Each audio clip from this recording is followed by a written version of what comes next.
Praise the Lord. खुदावंद यीशु मसीह के नाम से और उसके प्रेम में फिर एक बार हम आप सबों को इस YouTube चैनल के अंदर इस बाइबल स्टडी में स्वागत करते हैं। Once again, greetings to you all and also through the love of the Messiah. We welcome you to this YouTube channel on this weekly Bible study class. आज हम जो हफ्ते के पहले दिन जो संदेश हमने देखा कि एथानिम यौम तुरा के विषय में जो हमने शुरू किया, आज हम कुछ बातों को विस्तार से हम यौम तुरा के विषय में देखेंगे। जैसे कहा कि एथानिम जो है 7वां महीना है और ये बात वचन भी आपको सब बताए। Today we will continue that message on Ethanim, that is the 7th month and the first feast is the Yom Turah. We'll continue that. We'll go in details some of the things we may be able to understand through the scriptures, because understanding the scripture is more important. खुदा के वचन जानना बहुत मुख्य बात है। तो हम कुछ दिनों के अंदर मतलब 18 सितंबर में हम लोग नए जो साल है यौम तुरा जो शुरू होता है, तो उसी दिन से है। तो ये 7वां महीना जो मैं से आपको बताया गया कि ये पवित्र पंचांग के अनुसार और नागरिक पंचांग के अनुसार ये पहला महीना साल की शुरुआत, तो इसलिए इन बातों को जान लेना। और आज हम दूसरा भाग में हम जा रहे एथानिम यौम तुरा के दूसरा भाग में हम जा रहे। Today we will go to the second part on Ethanim Yom Teruah. Will see some details. उसी विषय में हम लोग कई बातों को देखेंगे। तो आज इस विषय में जाने से पहले हम दुआ करेंगे, प्रार्थना करें ताकि खुदा आप सबों को आशीष करे, आशीर्वाद करे। तो आइए हम प्रार्थना करेंगे। Hallelujah hallelujah. खुदावंद यीशु मसीह राजाओं का राजा, प्रभुओं का प्रभु, इस समय के लिए खुदावंद धन्यवाद करते हैं। इस बाइबल स्टडी के अंदर आपने फिर एक बार हमें लॉर्ड वचन को प्रचार करने के लिए मौका दिया, इसलिए खुदावंद धन्यवाद करते। आज हम इस रोटी तोड़ने जा रहे प्रभु, हमारे समझ को खोल, तेरी आत्मा से प्रकाशित कर, ताकि हम रोटी खाकर तेरे नाम की महिमा करें, स्तुति करें, तेरे करीब आए और आपके नाम की महिमा कर सके। सबों को आशीष कर, सभी के ऊपर दया कर। छोटी सी विनंती खुदावंद यीशु मसीह के नाम से मांगता हूं, सुन कबूल कर, आमीन।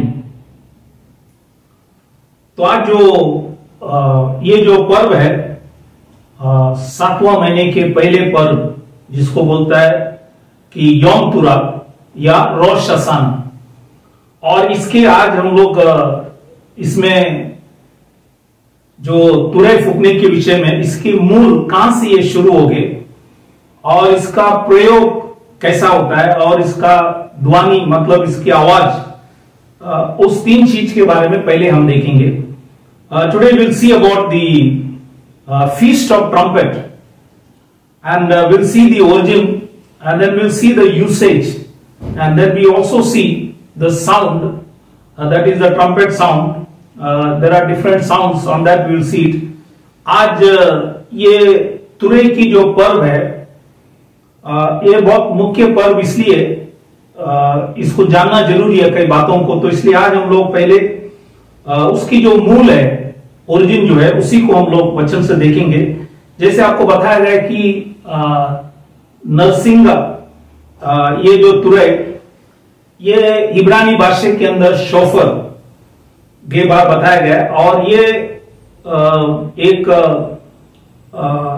जो मेढ़ा है, मेढ़ा का जो सींग है, और वो मुड़ा हुआ है, सीधा नहीं है, या वो उसको बोलता है वकर सींग जो है, उसी को इस्तेमाल किए गए।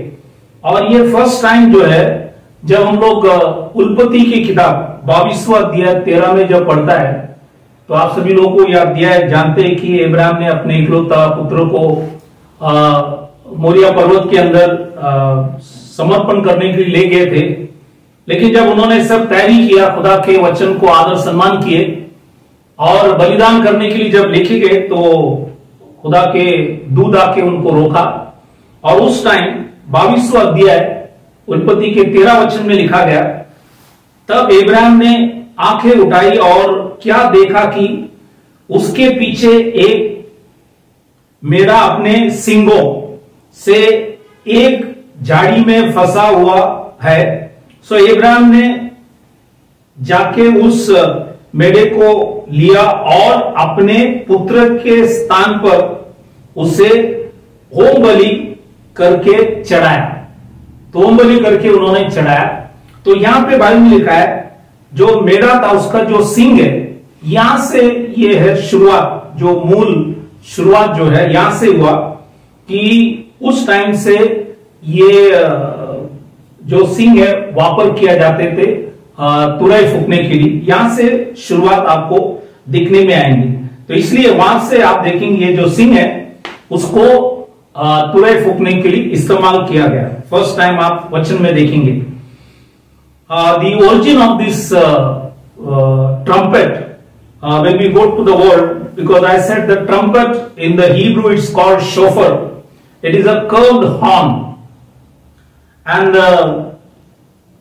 when you read Genesis chapter 22, as you all know that the Genesis chapter 22 is about Abraham taking his son for the sacrifice because he obeyed God, and while doing so the angel of the Lord prevented him. And the scripture Genesis chapter 22:13 says, when Abraham lifted up his eyes and looked, and behold, behind him a ram. That word ram is a male sheep, caught in a thicket by his horns, and offered him up for a burnt offering instead of his son. Now here the word horn, that is the horn which is being used as a trumpet. Now this is the origin, how this blowing of the trumpet came into existence. The origin starts from here. That's why we gave you this scripture. ये इसलिए मैंने इनकी शुरुआत, इनकी जो मूल कहां से हुआ इसी को बताया गया। और दूसरा एक विशेष बात ये भी बताना है कि हम लोग निर्गम की किताब 19वां अध्याय में जब आते हैं, उसका 13, 16, 19 वचन जब आप पढ़ेंगे तो वहां पे भी नरसिंगा फूका गया। लेकिन ये जो नरसिंगा है स्वर्ग से आवाज सुनाई पड़े, तो इसलिए वहां पे लिखा गया, एक वचन उसी में पढ़ेंगे तो लिखा है कि और यहोवा जो आग में होकर सिनाई पर्वत पर उतरा था, फिर जब नरसिंगे का शब्द बढ़ता और बहुत भारी होता गया। तो ये नरसिंगा की जो आवाज है यहां पे स्वर्ग से जो आवाज आए, क्योंकि खुदा यहोवा लिखा है कि सिनै पर्वत के ऊपर आग के अंदर उतरा था, तो तभी तुरई फूका गया। ये वचन के आधार पर आप देखेंगे खुदावंद यीशु मसीह भी जब आएंगे तो तुरई फूका जाएंगे। ये वचन इसी को भी लागू है। तो इसलिए यहां पे ये वचन आपको बताया गया, ये है शुरुआत की नरसिंगा फूकने का जो ये जो पर्व का शुरुआत इस नरसिंगी के विषय में लिखा गया, जो आपको बताया गया। The second example of the origin of this blowing of the trumpet is in Exodus chapter 19. When you read verse 13, 16 and 19, here you see that God descended upon the Mount Sinai. So here it says, when Yahweh descended in fire, the trumpet, now this trumpet was an heavenly trumpet, sounded long. So it sounded long. And that's why this trumpet was an heavenly trumpet, and therefore we have seen two examples where the origin of the trumpet being blown. Here is a heavenly trumpet which is being blown. Now that also types in the coming of the Messiah. You will see the same thing, because God is the same, is an unchanging God. He will do the same thing, repeat the same thing. तो आज हमने दूसरी वचन जो आपको बताया कि इसकी शुरुआत कहां से, और ये जो आकाश से हुई जो तुरई फूकना, ये इसलिए बताया गया कि आगे भी खुदावंद यीशु मसीह भी जब आएंगे तो आपको ये तुरई फूकने का शब्द विश्वासियों के कान में सुनने में आएंगे। इसी के विषय में आपको बताया गया। दूसरी बात ये है, ये जो प्रयोग, ये तुरई जो फूकते हैं, इसका प्रयोग कभी होता है? तो 6 प्रयोग होता है, उसी के विषय में आज वचन से हम लोग देखेंगे। शुरुआत में आप देखेंगे कि ये जो मेरा था उसके सिंगों को वापर करते थे, लेकिन गिनती के किताब में जब हम लोग आते हैं तो गिनती की किताब 10 वो अध्याय उसका पहला और दूसरा वचन जब हम लोग पढ़ता है तो खुदा ने बताया गया कि मूसा के द्वारा कि चांदी के 10वां अध्याय पहला और दूसरा गिनती की किताब 10:1 और 2 में लिखता है, चांदी के 2 तुरई गढ़ के बनाई जाए। तो ये चांदी का, यहां पे चांदी का बनाया गया, लेकिन जैसे पहले मैंने कहा कि ये पहले चांदी का नहीं था, पहले मेरा जो है उसके सिंग्स को वापर करते थे, लेकिन यहां पे खुदा ने वापस बदली किया, क्योंकि सब काम खुदा ही करते हैं, सब अधिकार उसी के हाथ में। तो यहां पे उन्होंने चांदी के 2 तुरई बनाया। तो उसके बाद कहा कि ये कब इसको वापर करना है। पहला चीज है, लिखता है वहां पे मंडली को बुलाने के लिए तुरई फूकी जाती है। और दूसरा जो है वहां पे लिखा है छावनियों की प्रस्थान करने में, तो छावनियों की प्रस्थान के लिए भी ये इस्तेमाल किया जाता है। तीसरा जो है वही गिनती की किताब 10वां अध्याय 9 में लिखता है किसी सताने वाले बैरी से लड़ने के लिए। तीसरा है लड़ने के टाइम तुरई फूका जाता है। चौथा जो है गिनती की किताब 10:10 में लिखता है आनंद के दिन, तो आनंद के दिन में भी तुरई फूका जाता है। पांचवा चीज वही गिनती की किताब 10:10 में लिखता है नियत पर्व में भी, जैसे वचन में आप देखेंगे कि 9 पर्व, 7 तो लेवी की किताब में है और एक जो है पुरी में और हनोका है। तो वैसे 9 जो पर्व है उसी समय में भी ये नियत पर्व में भी तुरई फूका जाता है। ये 5वां चीज मैंने बताया। 6वां जो है महीनों के आदि में, तो महीने के पहले दिन में भी जब महीना शुरू होता है तभी भी तुरई फूका जाता है। गिनती की किताब 10:10 में लिखा गया। तो ये 6 प्रयोग इस तुरई का होता है और ये वचन में लिखा गया ताकि हम समझे कि कब कब इसका प्रयोग होता है, ये आपको बताया गया। The second thing what we saw the origin, now we'll see the usage when it is being used.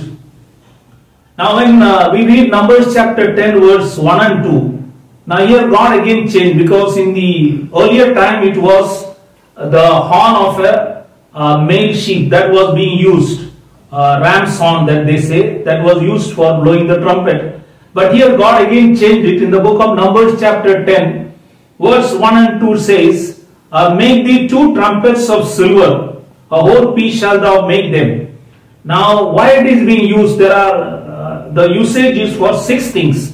Number 1, it is for calling of the assembly.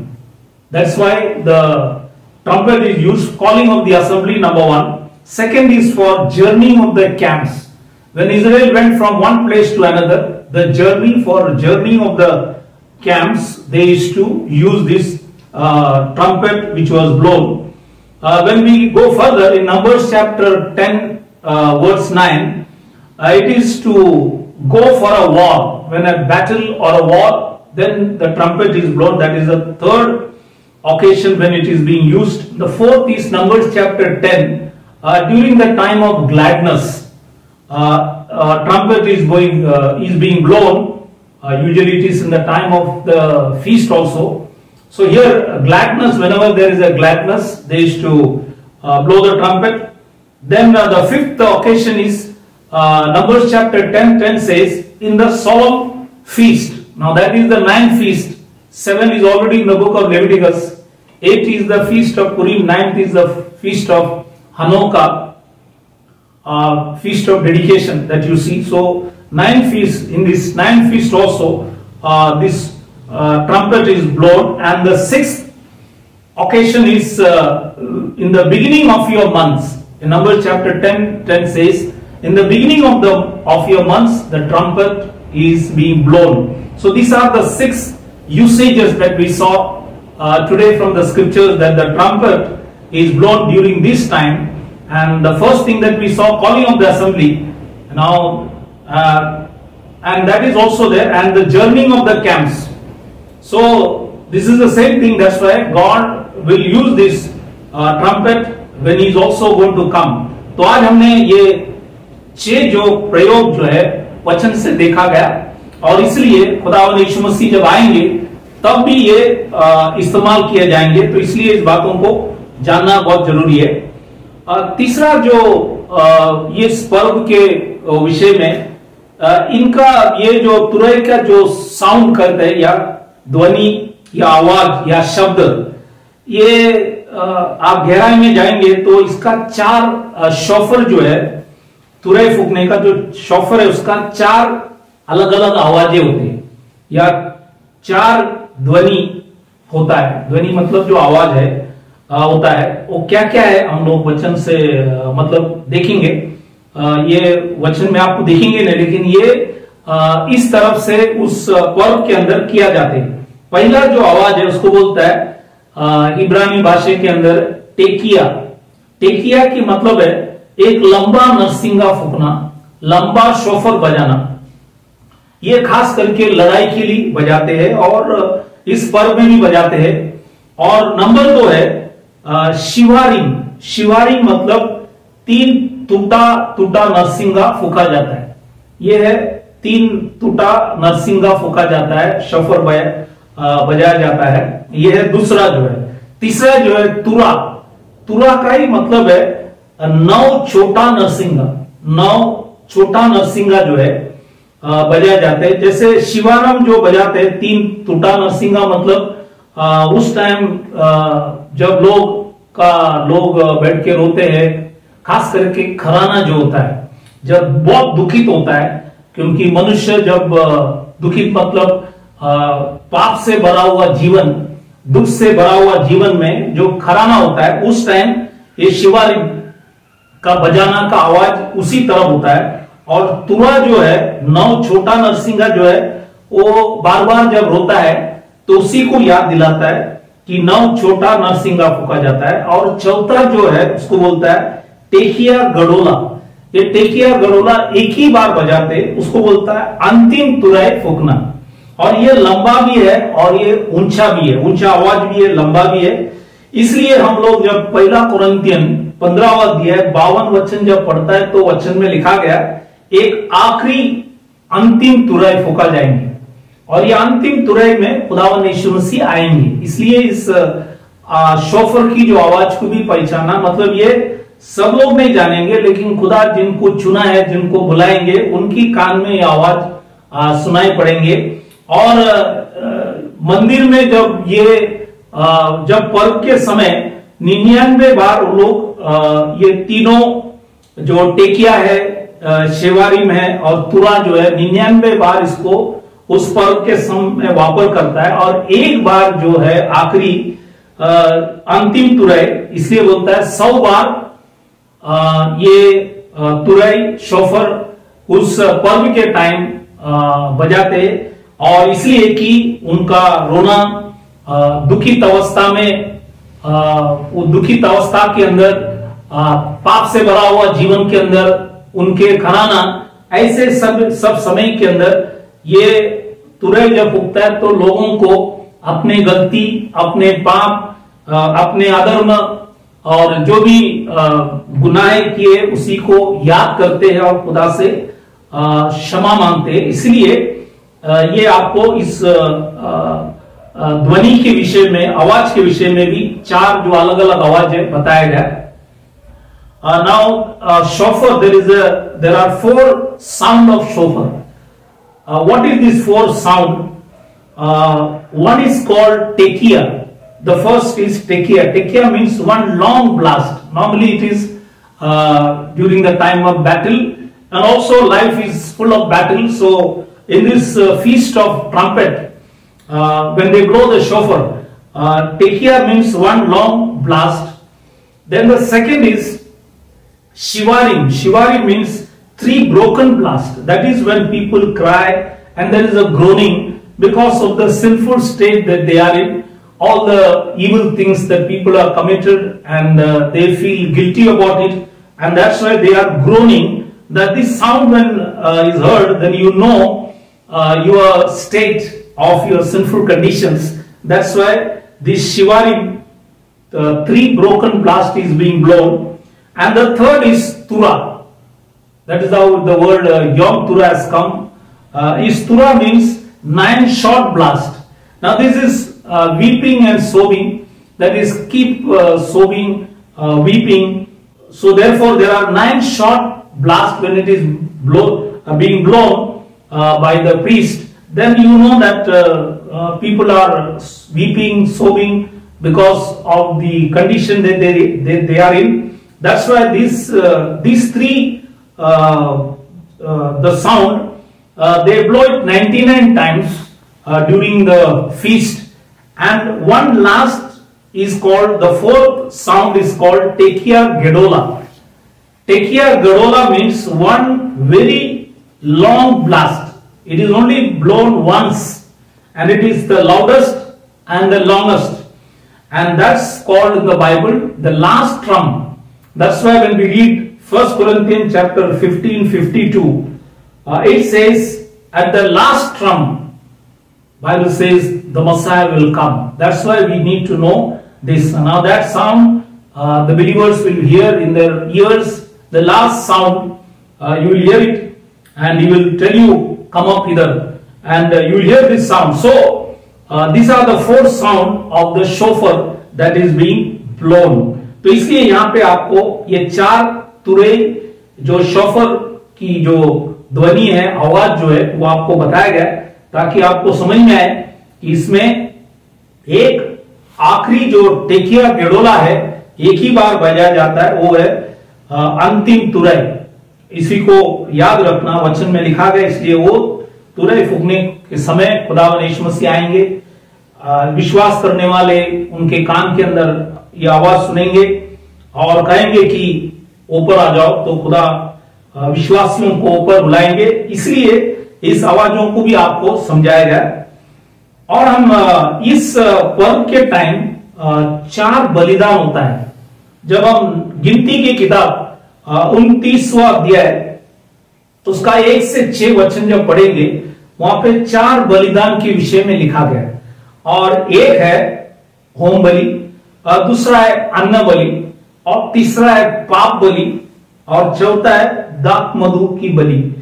तो ये चारों इस पर्व में खुदा ने बाइबल के अंदर लिखा गया और ये वहां पे करते। तो आज ये हमें, आज नए करार में हम जब पढ़ते तो ये बलिदान हमारे लिए क्या है। तो होम बलि ये इसलिए कि खुदा को एक जानवर को अर्पण करना, जुना करार में जानवर को अर्पण किया जाते थे, तो इसलिए वहां पे होम बलि किया जाते थे। तो जानवर को लेके आकर इजराइल, तो ये पर्व के समय भी उनको करना पड़ता है, इसलिए यहां पे लिखा गया। Now there are now in this feast of trumpet, now there are 4 offerings offered. When you read Numbers chapter 29 1 to 6, there are 4 offerings. One is called the burnt offering, the second is called the meat offering, third is called the sin offering, and the fourth is called the drink offering. Now mostly in most of the feast you will see these 4 main offerings that are to be done. Now what in the New Testament, or for us, what it speaks of, what we'll see from the scriptures, what is this burnt offering, what is this meat offering, and what is this sin offering and the drink offering. तो आज हम इस 4 जो बलिदान है उसी के विषय में हम लोग देखेंगे कि ये क्या है। पहले जो हमने देखा कि ये है होम बलि। होम बलि के विषय में जब कुछ वचन हम देखेंगे ताकि आपको समझ में आएंगे। जैसे हम इब्रानी की किताब 9वां अध्याय 28 वचन जब लोग पढ़ते तो वहां पे लिखा है कि वैसे ही मसीह भी बहुतों के पापों को उठा लेने के लिए एक बार बलिदान हुआ। तो ये होम बलि नए करार के अंदर, जुना करार में आप देखेंगे जानवर, लेकिन खुदा नए करार के अंदर यीशु मसीह स्वयं बाइबल के अंदर लिखा है बहुतों के लिए, बाइबल के अंदर लिखा है पाप उठाने के लिए, बाइबल के अंदर लिखा है उन्होंने एक बार खुदावन यीशु मसीह बाइबल के अंदर लिखा है बलिदान हुआ। तो नए करार में हमारे लिए ये जो बलिदान हमें इस पर्व के टाइम में भी, तुरई फूकने के पर्व के टाइम भी याद दिला रहा है कि आज हमें इस पर्व के समय याद दिला रहा है खुदा की मैं आपके पापों के लिए एक बार बलिदान हुआ। तो इसलिए हमें याद दिलाता है, इसलिए वचन यहाँ पे लिखा गया है। दूसरा वचन, ये जो वचन है इब्रानी की किताब में हमने पढ़े, वो लिखने वाला पॉल या डॉक्टर लूक जिन्होंने लिखा, ये उस इब्रानी लोगों को बताया गया। दूसरा बात, परमेश्वर का दास जो पत्रोस था, उन्होंने जो इजरायली लोग अन्य जाति के देश में रहते थे उन लोगों को भी वचन समझाते हुए पहला पत्रोस इसका 3 अध्याय 18 वचन में लिखा गया कि इसलिए कि मसीह ने भी अर्थात अधर्मियों के लिए धर्मी ने पाप के कारण एक बार दुख उठाया ताकि हमें परमेश्वर के पास पहुंचाए। वह शरीर के भाव से तो बाइबल के अंदर लिखा है घात किया गया, पर आत्मा के भाव से जिलाया गया।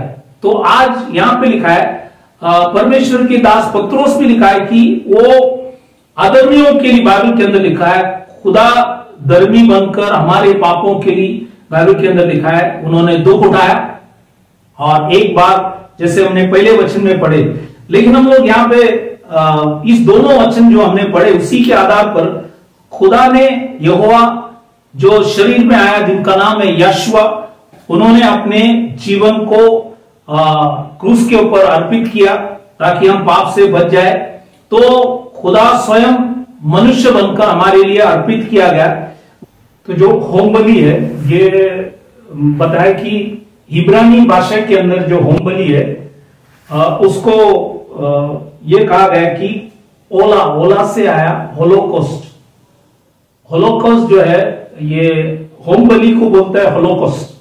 तो वहां पे जानवर को अर्पण किया गया। अब नए करार के हमने 2 वचन से देखा कि खुदावन यीशु मसीह स्वयं, बाइबल के अंदर लिखा है सभी लोगों की पापों के लिए, बाइबल के अंदर लिखा है एक बार बलिदान हुआ।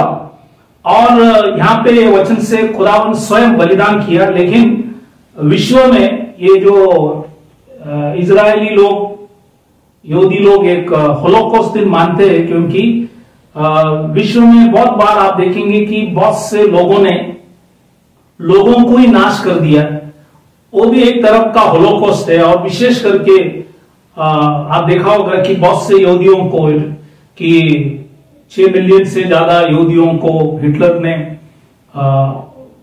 खत्म किया गया, तो इसलिए होलोकॉस्ट दिन मानते हैं। और यहाँ पे लोगों को अर्पण किया गया।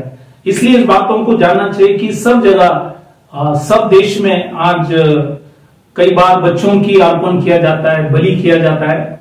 और ये है होलोकॉस्ट जो है, बच्चों की अर्पण करना, बड़ों के, या उनको खत्म करना, नाश करना।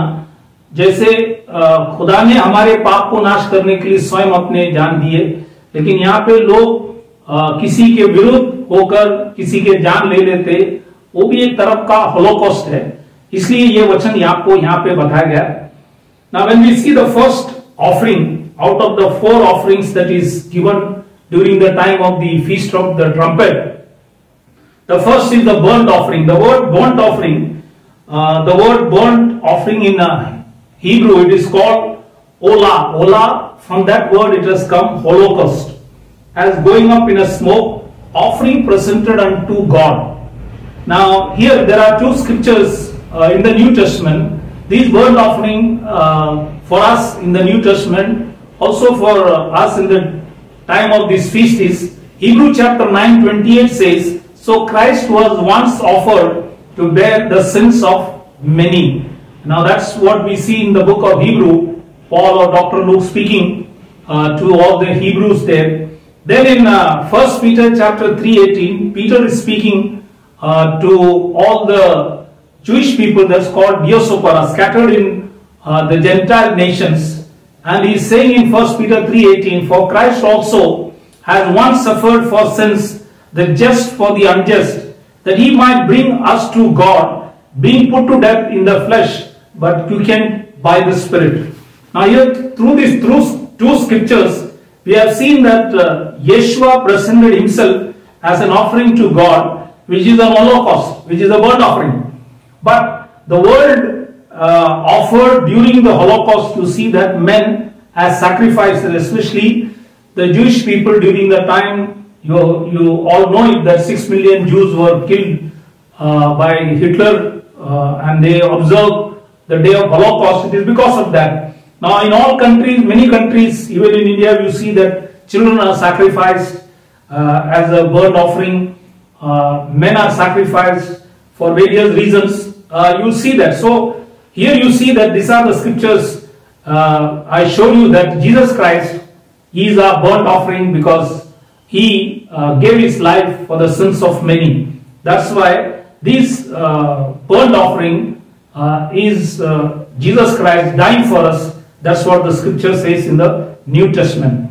दूसरा जो बलि इस तुरई फूकने के टाइम, यौम तुरा के समय दूसरा जो बलि है वो है अन्न बलि। और ये अन्न बलि के विषय में भी हम कई वचन, नए करार में 3 वचन हम देखेंगे। जैसे यूहान के सुवर्तमान 6वां अध्याय 55 वचन जब लोग पढ़ते तो वहां पे लिखा है कि क्योंकि मेरा मांस वास्तव में खाने की वस्तु है, तो लिखा है कि यीशु मसीह का मांस। दूसरा वचन यूहान के सुवर्तमान 6वां अध्याय 51 जब पढ़ते तो वहां पे लिखा है जो रोटी मैं जगत के जीवन के लिए दूंगा वो मेरा मांस है, वो मेरा मांस है। तो मांस जो है रोटी है, ये है अन्न बलि। और तीसरा जो वचन है इब्रानी की किताब 10वां अध्याय 20 में भी एक वचन लिखा गया है। ये ऐसा लिखा है कि जो उसने पर्दे अर्थात अपने शरीर में से होकर हमारे लिए अभिषेक किया है। शरीर में होकर अभिषेक किया मतलब एक नया और जीविता मार्ग। वो हिंदी में आपको दिखेंगे नहीं वहां पे, लेकिन इसलिए मैंने लिखा गया, इंग्लिश में है न्यू एंड लिविंग वे, इसलिए लिखा गया कि एक नया और जीविता मार्ग खुदावन यीशु मसीह ने हमको दिया गया, उसके मरने से, उसके शरीर अर्पण करने से दिया गया। तो ये है हमारे लिए अन्न बलि जो है। वचन आपको वचन से समझाया कि अन्न बलि हमारे लिए क्या है। ये है खुदावन अपने शरीर, बाइबल के अंदर लिखा है, वो हमें दिया गया, शरीर को कुर्बानी किया, इसके विषय में यहां पे लिखा गया। The second offering that we see in the feast of the trumpet is the meat offering. When you read Numbers chapter 29 verse 3, you'll see that here meat offering is mentioned. In John 6:55, when you read it, it says, "For my flesh is meat indeed." Then in John 6:51, when you read it, says, "The bread that I will give is my flesh, which I give for the life of the world." And that is the second scripture that you see John is writing. The third scripture in the book of Hebrew, chapter 10:20 says, by a new and living way, which he has consecrated for us through the way, that is to say, his flesh. So he gave his flesh, that is his life, that is the meat. Now that is the meat sacrifice or the meat offering that he gave. You read in Numbers chapter 29 verse 3. तो जो गिनती की किताब 29वां अध्याय इसका 3रा वचन में ये अन्न बलि के विषय में लिखा गया और आपको 3 वचन के द्वारा समझाया गया। अब हम तीसरा जो अर्पण जो है वो है पाप बलि। ये है गिनती की किताब 29वां अध्याय इसका 5वां वचन जब आप पढ़ेंगे तो वहां पे तीसरा बलि के विषय में लिखा है, वो है पाप बलि। इसी के विषय में 2 वचन आपको ध्यान में ले आना चाहता हूं। एक है इब्रानी की किताब 9:26 में लिखता है, पर अब युग के अंत में वह एक ही बार प्रकट हुआ है ताकि अपने ही बलिदान के द्वारा पाप को दूर कर दे। तो पाप को दूर कर देने के लिए बाइबल के अंदर लिखा है पाप बलि, मतलब वो स्वयं पाप को हटाने के लिए एक बार बाइबल के लिखा है, अंत में एक बार वो प्रकट होकर बाइबल के अंदर लिखा है वो बलिदान किया गया। दूसरा वचन जो है इब्रानी की किताब 10:12 में भी लिखा है, ये वचन में ऐसा लिखा है कि परंतु ये व्यक्ति तो पाप के बदले एक ही बलिदान सर्वदा के लिए चढ़ाकर परमेश्वर के दाहिने जा बैठा है। तो ये दाहिने जाकर बैठा है, ये बाइबल के अंदर लिखा है सर्वदा के लिए। बाइबल के अंदर लिखा है एक बलिदान पाप के लिए दिया गया, इसलिए वो हमारा खुदावंद यीशु मसीह यशोदी मसीह वो हमारा पाप बलि भी है। ये वचन के द्वारा आपको समझा गया। The third offering that is offered during the feast of trumpet is the sin offering in Numbers chapter 29 verse 5. Now there are two scriptures. One is in Hebrew chapter 9:26 says, "But now once in the end of the world hath he appeared to put away sin by the sacrifice of himself." The second scripture, when we read Hebrew chapter 10:12 says, "But this man, after he had offered one sacrifice for sins forever, sat down at the right hand of God." So these two scriptures shows us that he is our sin offering. Yeshua the Messiah is our sin offering. He is also a meat offering and he is also a burnt offering. इसलिए आज इस वचन के द्वारा बताया कि हमारे Bible के अंदर लिखा है, हमारे जो भी उन्होंने बाइबल के अंदर लिखा है, होम बलि भी खुदावंद यीशु मसीह है, अन्न बलि भी खुदावंद यीशु मसीह है, पाप बलि भी खुदावंद यीशु मसीह है। और चौथा जो है बाइबल के अंदर लिखा गया, दाक मधु का भी बाइबल के अंदर लिखा है, या दाक के रस जो है उसको भी बलि करना। तो इसके विषय में बाइबल में क्या लिखा है, तो हम लोग गिनती की किताब 29वां अध्याय 6वां वचन जब लोग पढ़ते वहां पे ये दाक मधु के विषय में या दाक की रस के विषय में लिखा गया, ये भी बलि देना है। कई बार हिंदी में आपको नहीं दिखेंगे, लेकिन इंग्लिश में आप देखेंगे तो आपको दिखने में आएंगे। तो ये दाक जो रस है उसी के विषय में क्या लिखा गया। जब हम यूहान के सुवर्तमान 6वां अध्याय 55वां वचन जब पढ़ते तो वहां पे लिखा गया, और मेरा लहू वास्तव में पीने के वस्तु है। बाइबल में लिखा है मेरा लहू वास्तव में पीने की वस्तु है। यूहान के सुवर्तमान 6:53 में लिखता है, ये वचन यहां पे लिखा गया, और उसका लहू न पियो, तुम में जीवन नहीं है। तो अगर लहू नहीं पिएंगे जीवन नहीं है। तो लहू हमें बाइबल के अंदर ये दाक की जो रस है वो हमें लहू याद दिला रहा है। इसलिए तीसरा वचन जो है पहला कुरिन्थियन 10वां अध्याय 16 वचन जब लोग पढ़ते हैं तो पौल मंडलियों को, कुरिन्थियन मंडलियों को भी समझाया, कहा कि वह धन्यवाद की, पहला कुरिन्थियन 10:16 में लिखता है, वह धन्यवाद की कटोरा जिस पर हम धन्यवाद करते हैं, क्या मसीह के लहू की सहभाग्यता नहीं? तो लहू की सहभाग्यता जो है वो बाइबल के अंदर लिखा है, ये इसको लिखा है सहभागिता मतलब उसका फेलोशिप, संगति, सहभागिता। तो लिखा है कि ये जो है लहू के विषय में लिखा गया। और यहां पे जो लहू जो वर्ड है ये यूनानी भाषा के अंदर लिखा गया हाइमा। लहू मतलब हाइमा, हाइमा का मतलब है ये जो अंगूर जो है या दाक की जो रस जो है उसी के विषय में लिखा है। इसलिए आज हम जब प्रभुभोज की विधि करता है वो रस होना चाहिए, वो वाइन में होना चाहिए, रस लिखा गया।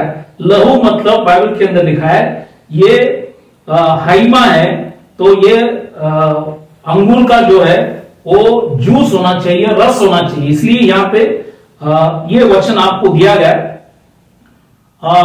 The fourth offering during the time of the feast of the trumpet is called drink offering in Numbers chapter 29 verse 6. What is that? Now when we read John chapter 6:55, the scripture says, "And my blood is drink indeed." So it is showing us the blood of Yeshua the Messiah. John 6:53 says, "Except you drink his blood, you have no life in you." That is the second scripture that we saw. And the third scripture, 1 Corinthians 10:16, Paul speaking to the Corinthian church is telling them that the cup of blessing which we bless, is it not the communion? The word communion in the Greek it is called koinoi. Koinoi means partnership or fellowship. So communion is a fellowship. and the word blood in Greek it is called haima. Haima means the juice of grapes. So when you have a Lord's table, it is not the wine. Most of the churches give wine. It should not be wine. It should be the juice of grapes that reflects the blood, that shows the blood. So that's why here you see the scriptures are very clear. That's why we need to follow the word so that God may be able to bless us. Because he says, if you don't drink his blood, you have no life in you. That's why when we participate in the Lord's table, God will keep us and all our sins are washed and cleansed in remembrance of this Lord's table when we do it. और चौथा जो वचन है जब प्रभुज के विधि में इस वचनों को पढ़ा जाता है वो है पहला कुरिन्थियन 11वां अध्याय 25 में जब आप पढ़ते हैं वहां पे लिखा है ये कटोरा मेरे लहू में नई वाचा है, जब कभी पियो तो मेरे स्मरण के लिए यह किया करो। तो स्मरण के लिए, याद के लिए। तो जब हम प्रभुज की विधि करते हैं और ये प्याला कटोरा जब हम लेते हैं जिसमें हम लिखा है कि वचन में लिखा है कि लहू मतलब ये दाख या अंगूर की जो रस होना चाहिए, वो वाइन नहीं होना चाहिए, बॉटल वाइन नहीं होना चाहिए, वो रस होना चाहिए। इसलिए घर में ले आकर हमें इसको बनाना है और ये खुदा के जो क्रूस को स्मरण करने के लिए ये हमें करना है। The fourth scripture is 1 Corinthians 11:25. During the time of the Lord's table, we normally read the scriptures. It says, "This cup is the New Testament in my blood. This do ye as you drink it in remembrance of me." So it is the blood that is, I said, haima means, it says it is the juice of the grapes and not the wine that normally people use it. It should not be wine, bottled wine, but it should be the grape juice. That's what the scripture says. So here, these are the 4 offerings. ये है 4 जो अर्पण जब इस तुरई फूकने के पर्व में इस्तेमाल किया जाता है। These are the 4 offerings given done during the time of the Feast of Trumpets. Now we'll go further. आगे हम इसी के विषय में और एक विशेष बातों को देखेंगे।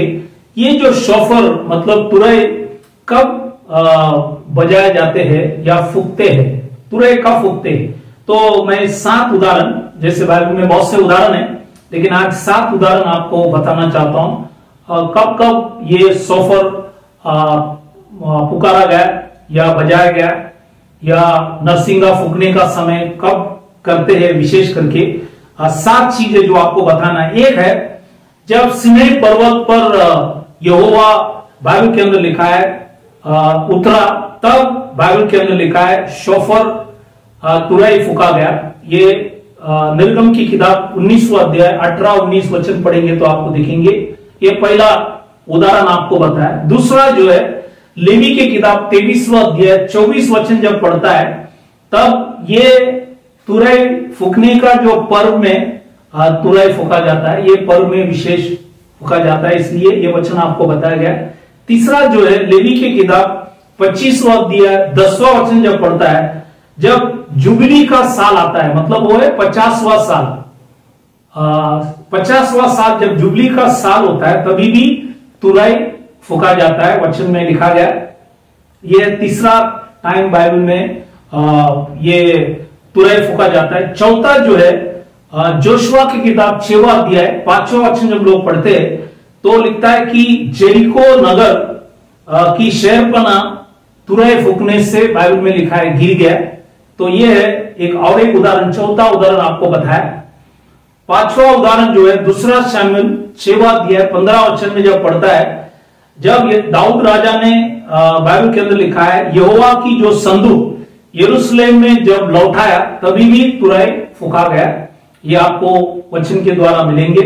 6वां जो उदाहरण है वचन संहिता 150 उसका 3रा वचन जब पढ़ता है तो लिखा है कि यहोवा की स्तुति करते टाइम में भी तुरई बजा सकता है, फूक सकता है। तो आज हमें भी अगर तुरई फूकना कोई गलती नहीं है, बाइबल के अंदर जैसे म्यूजिक जो है उसमें तुरई का भी आवाज है, म्यूजिक के अंदर खुदा को स्तुति करने के लिए भी इस्तेमाल किया जाता है। ये छठवां उदाहरण आपको बताया। सातवां जो है, खुदावन यीशु मसीह जब लौटेंगे तो मैंने जैसे पहले भी बताया गया, आखिरी अंतिम तुरई फूका जाएंगे, वो ये है खुदावन यीशु मसीह जब लौटेंगे अपने शरीर को लेने के लिए जब आएंगे, बाइबल के अंदर लिखा है तब तुरई फूका। तो ये 7 उदाहरण मैंने आपको शोफर कभी बाइबल के अंदर लिखा है फूकते हैं, इसी के विषय में आपको बताया गया।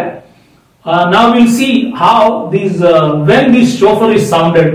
Now there are many examples in the Bible, but I have taken 7 and I want to show you when the shofar was sounded. First, when you read Exodus chapter 19, verse 18 and 19 says, when God arrived or descended above Mount Sinai, the shofar was blown.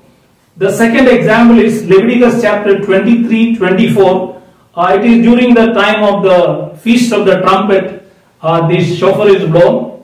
The third example is in the book of Leviticus chapter 25 verse 10, when the Jubilee year, that is the 50th year, the trumpet is blown, the shofar is blown in the 50th year of Jubilee. That's what you see in Leviticus chapter 23:10. This is the third example I gave you. The fourth is when you read Joshua chapter 6:5, bringing down the walls of Jericho, they blew the trumpet. And that's how the walls of Jericho came down. That is the fourth example that you see. The fifth, in 2 Samuel 6:15, when David, God's servant, brought the Ark of the Covenant back to Jerusalem, the shofar was blown during that time also. And the sixth example is in Psalms 150 verse 3 says, to praise God, you can blow the trumpet. So as a Christian, if you blow the trumpet, it is not a sin, because in the music we use all music, different type of instruments are being used, and one of the instruments can also be the trumpet can be blown, because it is to praise the Almighty, the everlasting God. So there is nothing harm in it, and it is to praise God. And the seventh example is when the Messiah will return. It says the last trump for the body of Christ, when he is going to return, there will be a last trump. So this is the 7 examples that I gave you when the trumpet is blown. There are many other examples, but these are the main thing that I show you from the scriptures. तो यहाँ पे जो 7 अलग अलग उदाहरण आपको बताया कि कब ये तुरई फूका जाता है, इसी के विषय में। और अंतिम जो बात आपको ये बताना है कि इजरायली लोग ये 7वां महीने में अपने दशांश और अपने पहले फल खुदा के सामने ले आते थे। इसके विषय में कुछ बातों को आपको समझाना चाहता हूं। अपनी दशांश और खेती के जो भी उपज है उसका पहला फल, तो इसलिए बाइबल में आपको एक बार चार्ट बताया गया देने के विषय में भी, आप उस चार्ट को देख सकेंगे तो आपको समझ में आएंगे। तो ये जो पहला फल और दशांश, ये जुना करार में आप जब पढ़ते तो एजकिय्याह राजा जब राज कर रहे थे, तो दूसरा इतिहास 31वां अध्याय 7वां वचन में लिखा है कि इस प्रकार देव का लगाना उन्होंने तीसरे महीने में आरंभ किया और 7वें महीने में पूरा किया। तो यहाँ पे 7वां महीना है, वो है ये जो तुरई फूकने का समय। और यहाँ पे लोग क्या करते थे, लिखा है कि ये सिवान महीना, तीसरा महीना मतलब सिवान महीना, वो अपने इंग्लिश कैलेंडर में मई जून, और 7वां महीना मतलब एथानिम, वो है सितंबर अक्टूबर महीना। तो ये समय जितने भी खेती की जो उपज है वो सब चीजों का इजरायली लोग उसका दशांश और उसका पहला फल खुदा के भवन में ले आते हैं। इसलिए आज भी कई गांवों में जाएंगे तो लोग अपने खेती का फल आज भी ले आते हैं। किसी के पास पैसा नहीं होता है तो खेती में जो भी उपज होता है उसका पहला फल मंदिर में ले आते, आराधनालय में ले आते। तो ये यहां से आपको दिखने में आएंगे।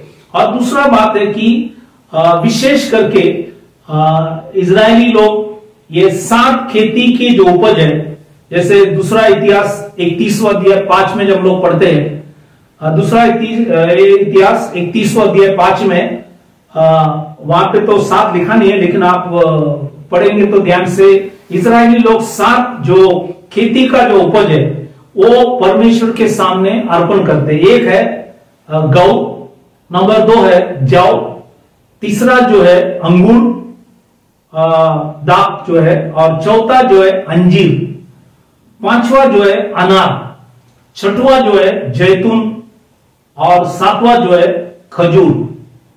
ये 7 जो खेती का जो उपज है ये ले आकर खुदा के सामने अर्पण करते, क्योंकि खुदा ने उनको दिया। अब जब इज़राइल के टाइम में उनको इतना उपज मिला कि जरूरत के ज्यादा उनको मिला, इसलिए उन लोग ने डेरा बनाया। और लिखा है कि 3रा महीने से 7वां महीना 4 महीना ये डेरा लगाते गए। आप वो पूरे अध्याय पढ़ेंगे तो समझेंगे, क्योंकि खुदा ने उनको बहुत आशीषित किए, तो देने में बहुत आशीषित है। और ये कई बार हम लोग इसमें चुक जाते, इसलिए इस बातों को भी ख्याल करना, क्योंकि आज जो भी हमारे पास है उन्होंने दिए, इसलिए हम पहला फल भी देना है और दशांश भी देना है, इसलिए वचन आपको बताया गया। Another subject in this feast of trumpet is that there are 2 things mentioned, that is tithes and the first fruits. Now in the time of King Hezekiah, when he was ruling, he was a blessed king, because his forefathers did evil, but he tried to do what is in the Bible. And one of the things that he did was, along with other thing, is in 2 Chronicles chapter 31 verse 7 says, in the 3rd month, that is the month of Sivan, in our English calendar it is May and June, they began to lay the foundation of the heaps. Heaps means arima. Arima means to pile up or to gather together, and finished in the 7th month, which is Ethanim, September, October. Now that is the time of the feast of the trumpet. You'll see that these Israelites also in 2 Chronicles 31:5 says, they used to bring all the first fruits of everything that was grown in the ground. Especially there are 7 agriculture products that they bring it, the first fruit as well as the tithe. Number 1 is wheat, number 2 is barley, number 3 is grapes, 4th is figs, 5th is pomegranates, 6th is olive, and the 7th is dates. Now these are the things that you see that they offer. They bring the first fruit, they bring it, they give the tithe also, they bring the first fruit and they give it, because giving is always a blessing. Now during the time of Hezekiah, when he ordered the people to give, people gave so much, they had abundance of things, and that's why they have to make these heaps, place to store. Heap means a place to store. They used to gather all these things and keep it, because God blessed them abundantly. That's why in giving there is a blessing. Already in the earlier message I showed you a chart. When you see it, you will know regarding tithes and first fruits and the help and everything, how to give. All that is mentioned there, you can see it. And all these 7 things that you read here, the agriculture product, wheat, barley, grapes, figs, pomegranates, olive and dates, these are good for your health also, because God is also health conscious, because He has not created us to die, but He has created us to live. That's why whatever fruits mentioned in the Bible, or any other thing mentioned in the Bible, whether it is herbs, fruits, meat, when you eat it, it is always a blessing to your body, that the body may be able to sustain you, so that you may be able to praise God. That's why He has written all these products are health wise good. तो देने के विषय में आपको यहाँ पे दशांश और पहले फल, पहले उपलब्ध जो है उसके विषय में बताया गया, और ये 7 खेती के जो उपज है उसी के विषय में बताया गया। और ये सब जो है हमारे शरीर के लिए भी अच्छा है, इसमें विटामिन और हमारे शक्ति के लिए, क्योंकि खुदा नहीं चाहता कि हमारे शरीर अशक्त रहे, इसलिए ये बाइबल के अंदर जितनी भी वस्तुएं दिए गए खेती के, और जब हम वो खाएंगे, चाहे वो फल हो या कोई भी अनाज हो, वो हमारे शरीर के लिए भी अच्छा है. All these agricultural products are also good for our health. God is also careful about your health, that the time that God has given us, we may be able to live nicely. That's why all these biblical agricultural products are very good for your health. तो ये इसलिए भी दिया गया कि आप इस बातों को समझे, ताकि खुदा ने ये सारी बातों को यहाँ पे दिया गया. तो आज हमने ये दूसरे भाग में हमने ये जो तुरई फूकने के पर्व के विषय में उसका मूल बातों को देखे, उसका प्रयोग को देखा, उसके ध्वनि को देखा, आवाज, और 4 बलिदान जो है उसी को भी हमने वचन से देखा गया, और तुरई कब फूका जा रहा है उसी के विषय में भी हमने देखा, और उसके बाद दशांश और पहला फल के बारे में भी आज हमने दूसरे भाग में देखा गया. Today we have seen about the origin, then we have seen about the usage, we have seen about the sound of the shofar, then we also saw the 4 offerings during the feast of trumpets, and we also saw when the shofar is sounded, and then we saw finally the tithes and first fruits, and that's how we come to the close of this second part. यहाँ पे हम लोग दूसरा भाग जो है समाप्त कर रहे. तो आज हम जब इस संदेश को समाप्त यहाँ पे दूसरा भाग जब कर रहे, तो जैसे कहा गया कि एथानिम, ये जो यौम तुरा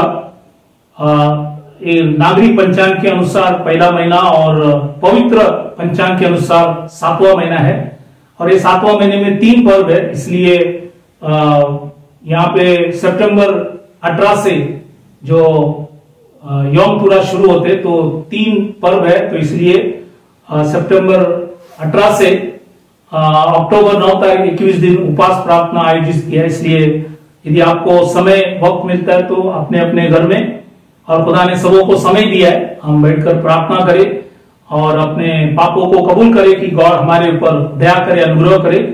as we come to the close of this second part of this message on Ethanim, that is Yom Teruah, just want to inform you that that is the first month of the civil calendar and the 7th month of the sacred calendar.